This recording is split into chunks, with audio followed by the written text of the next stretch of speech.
Justice Suryakant ने जिस तरह से टिप्पणी में कॉकरोच और परजीवी कहा, उससे देश में सोशल मीडिया के जरिए काफी आग लग गया। जहां कॉकरोच जनता पार्टी का रातों रात गठन हो गया, उसके बाद हिट जनता पार्टी का भी गठन हो गया और देश की सबसे बड़ी पार्टी जिनके खुद के सदस्यों की संख्या लाखों में है, उनके पेट में क्यों दर्द हो गया। सूर्यकांत ने किस संदर्भ में टिप्पणी की, सूर्यकांत ने किस संदर्भ में कहा और किन्हें कहा, इसे समझने की बजाय रातों रात एक व्यक्ति बैठ के कॉकरोच जनता पार्टी बना लेता है और देश में दूसरे तरह के प्लेटफॉर्म से उन पे हमला भी होता है, खासकर हिट जनता पार्टी और तमाम वगैरह वगैरह वगैरह। और जिस तरह से सोशल मीडिया में दोनों पक्ष ट्रोल हो रहे हैं और कहीं ना कहीं लोग ये कहते हैं कि इससे भारतीय जनता पार्टी दुविधा में है। आखिरकार सूर्यकांत की टिप्पणी और कॉकरोच जनता पार्टी का गठन, इसमें भारतीय जनता पार्टी कहां से आ गई, कहां से कूद गई। लेकिन उन्होंने ये जानने की कोशिश नहीं की कि जस्टिस सूर्यकांत ने किनके ऊपर टिप्पणी की।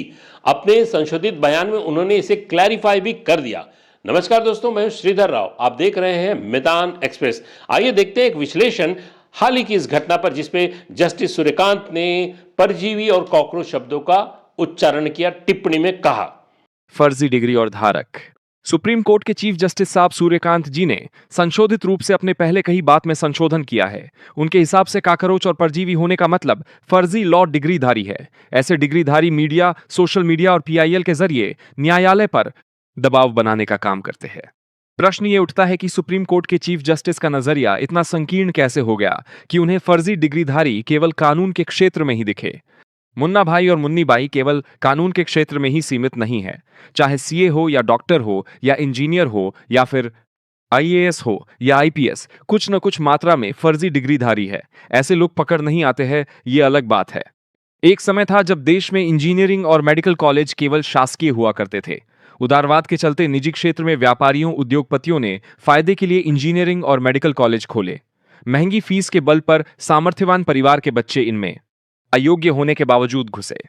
आज देश में 3600 निजी इंजीनियरिंग कॉलेज और 290 निजी मेडिकल कॉलेज सहित 1700 निजी लॉ कॉलेज है।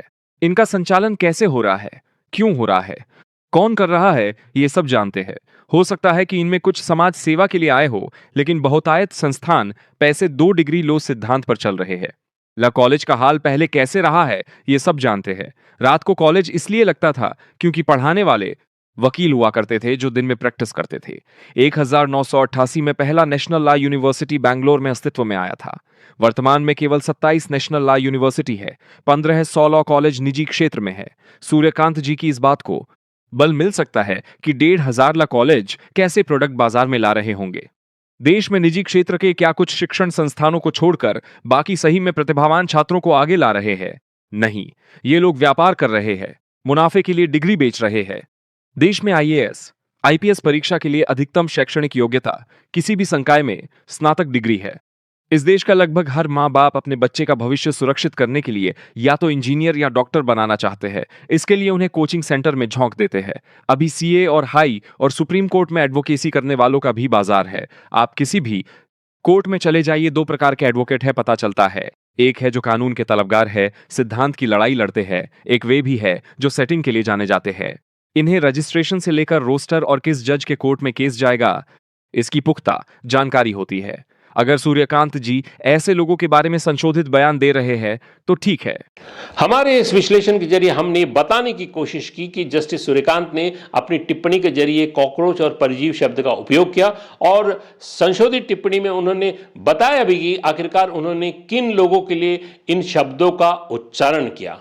हमारे विश्लेषण इसी तरह जारी रहेंगे। देखते रहिएगा मैदान एक्सप्रेस। हमारे इस चैनल को देखने के लिए खासकर हमारे इस चैनल को लाइक करें, शेयर करें और सब्सक्राइब जरूर करें।